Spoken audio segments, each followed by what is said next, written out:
The third area of critical lesson to be learned from the story found in the Quran requires your attention. And it's a challenge that most of us face. And that is the unfortunate rise in the culture and in the environment of wanting to own an attachment to materialism. Imagine this setup in a household. There is a husband and wife having a conversation, and the children are listening attentively, or perhaps they're playing in the background, depending on the age, different age sets of the children. The husband is talking to his wife about financial difficulties. That, I'm having hardship paying the rent for example, this month, or the mortgage.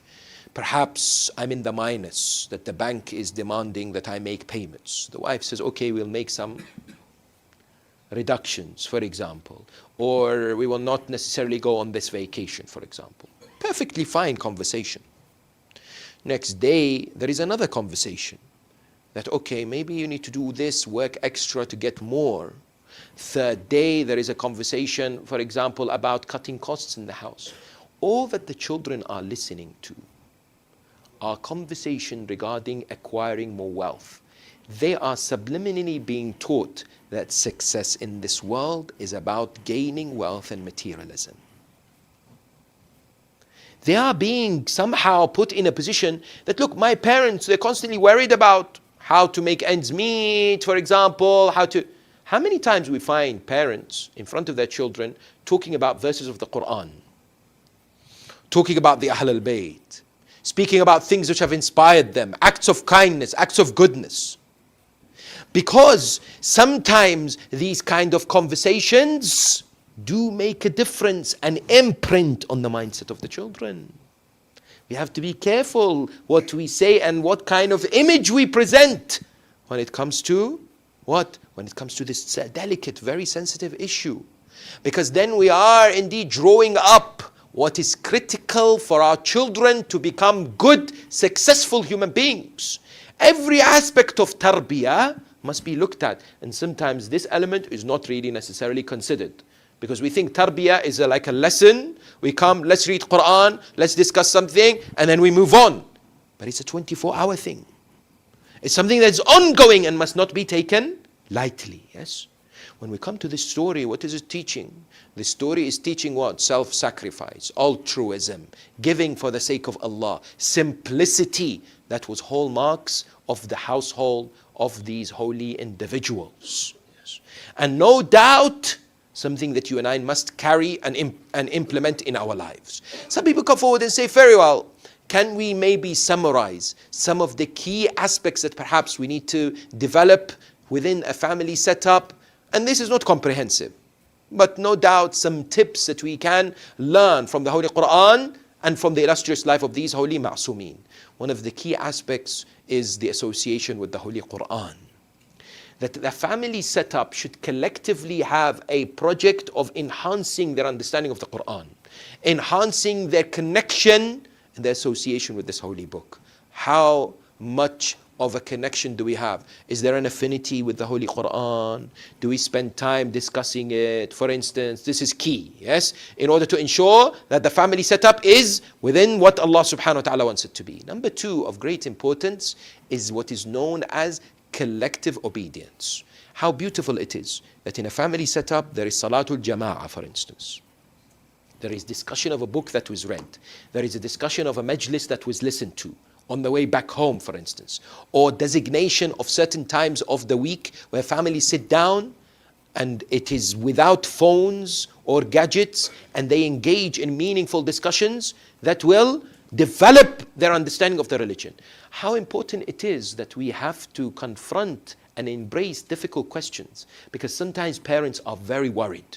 When a child comes and says, who created God? They panic. Do you have a Maulana's number on your phone? Can we call a Maulana? I don't know how to answer this question. And the other might say, but this is worrying. If he's asking this question, that means he's not really adherent to Islam or following the teachings. Don't worry.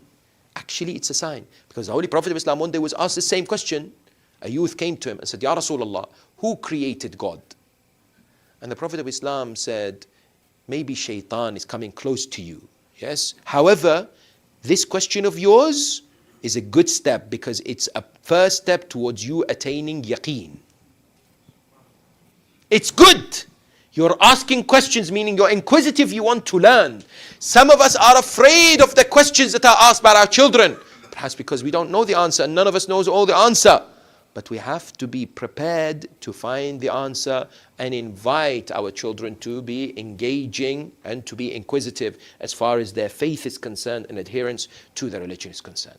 Another key element that we have to encourage and really develop within our setups is what's known as collective aim. Not only collective worship, but the collective aim within the family. What is objective of this setup anyway? Quran tells us. وَيُطْعِمُونَ الطَّعَامَ عَلَى حُبِّهِ, and then they says what? إِنَّمَا نُطْعِمُكُمْ لِوَجْهِ اللَّهِ.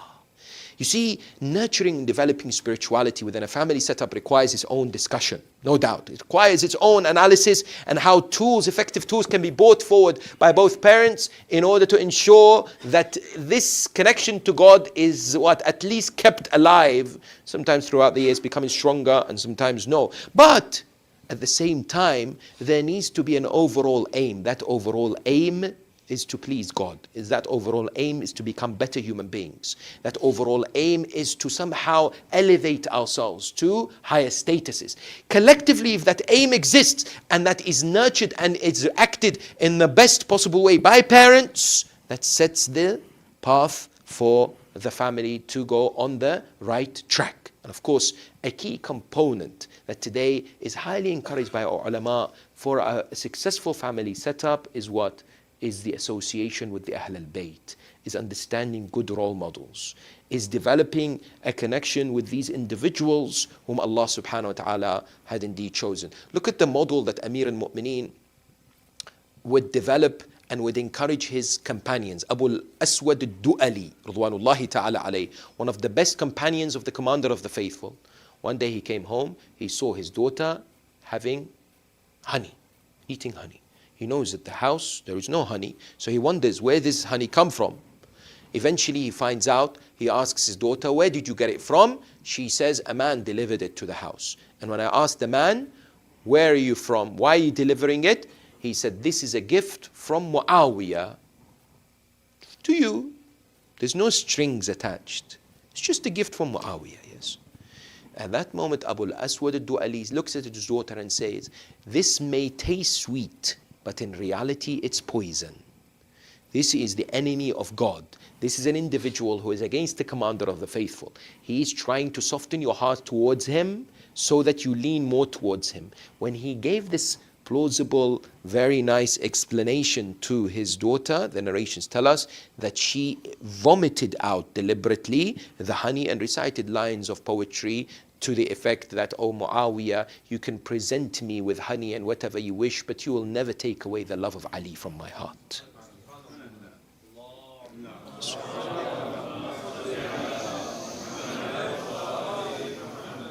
That is why the holy Ahlul Bayt have encouraged the families and each and every one of us to ensure that we develop this love of Ahlul Bayt within our family setups. And amongst the key recommendations is to take our families for ziyarah.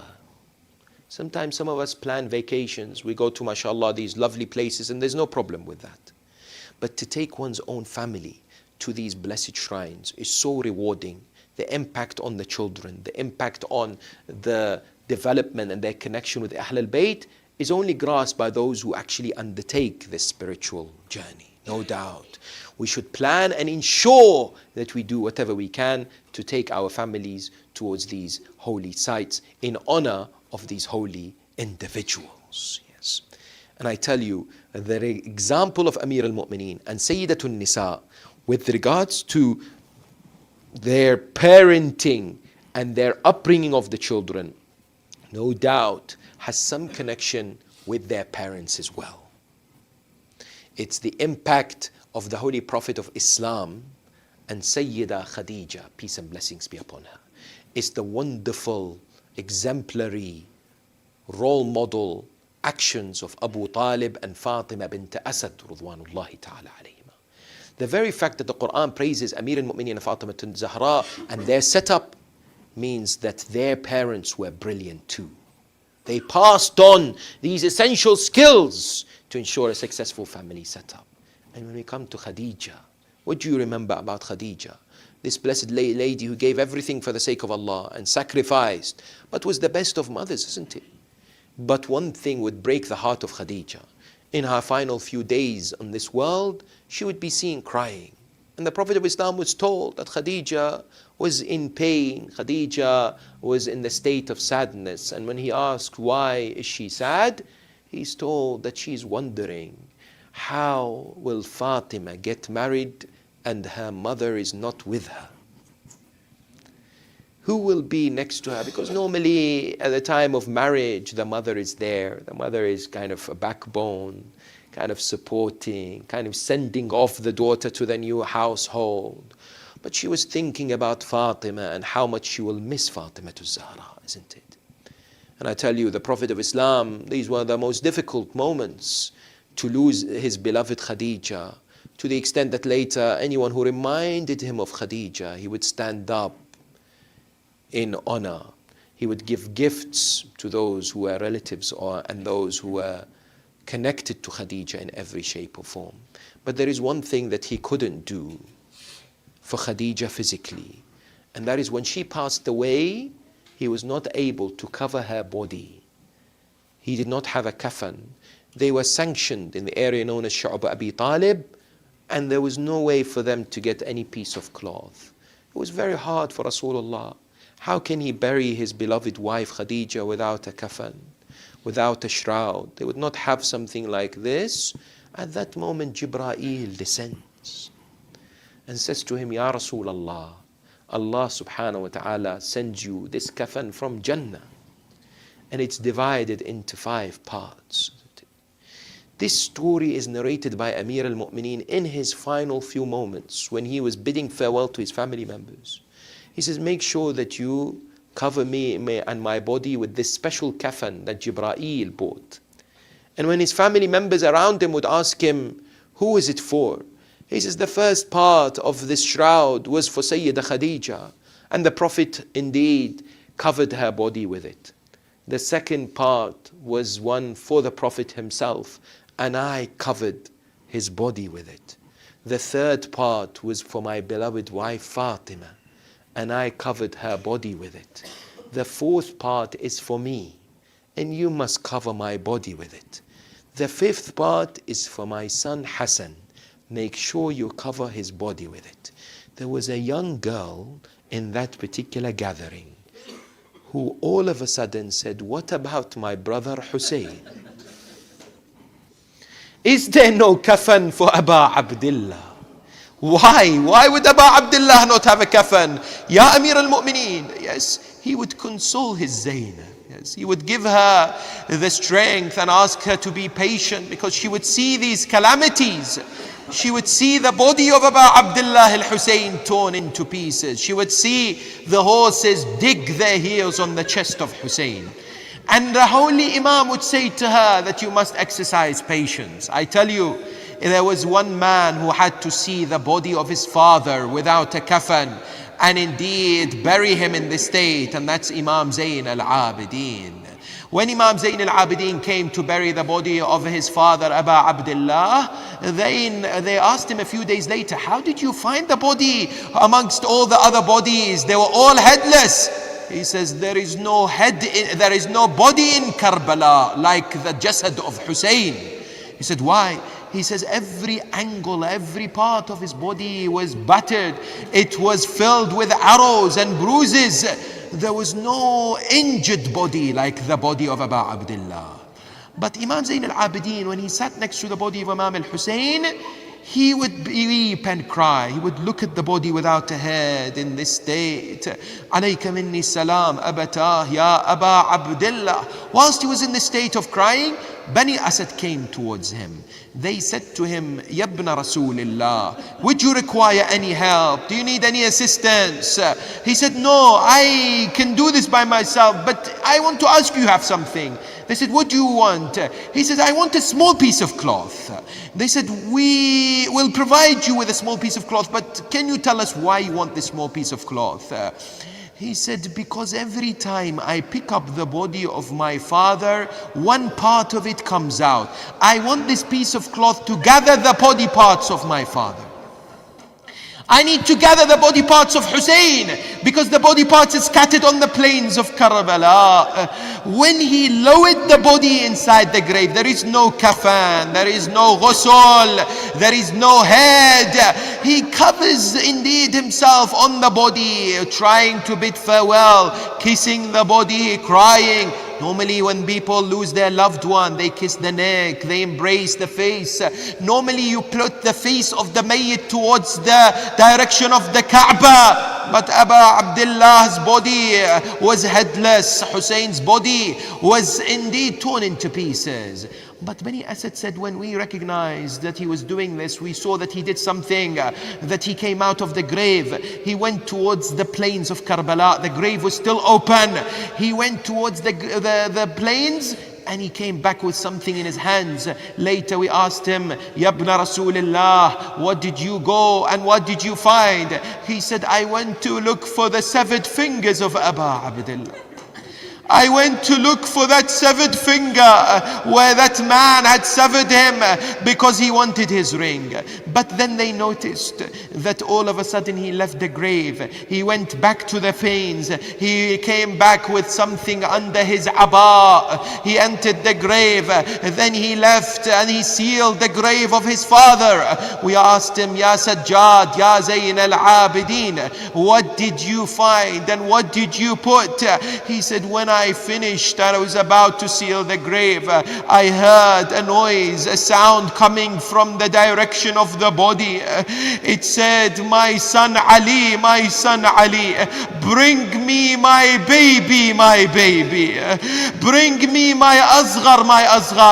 I went to look for my brother Asghar on the plains of Karbala. I placed him on the chest of my father Hussein. I ask you, what chest was left that Asghar was placed on? He closes the grave and writes on it, هذا قبر الحسين الذي قتل عطشانا غريبا بأرض كربلاء. There is no grave for Fatima Zahra. The poet says, you want to recite Ziyarah of Fatima, come to Karbala, stand between Hussein and Abbas, you'll find Fatima there. ألا لعنة الله على القوم الظالمين وسيعلم الذين ظلموا أي منقلب ينقلبون والعاقبة للمتقين. Ya Allah, we ask you to bestow our families and our parents and all our mu'mineen and mu'minat who are entrusted with the responsibility of tarbiyah, with wisdom, with light, with knowledge, to be able to indeed bring up our children in the best possible way. Ya Allah subhanahu wa ta'ala, we ask you to grant us tawfiq to be able to rise to the responsibility and to be the best parents in the path of Amir al-Mu'mineen and Sayyidatun Nisa Fatima. We pray to him subhanahu wa ta'ala to allow us to visit the blessed shrine of Abu Abdullah al-Hussein in Karbala, and indeed to be of those who are resurrected with Imam al-Hussein on the day of Qiyamah.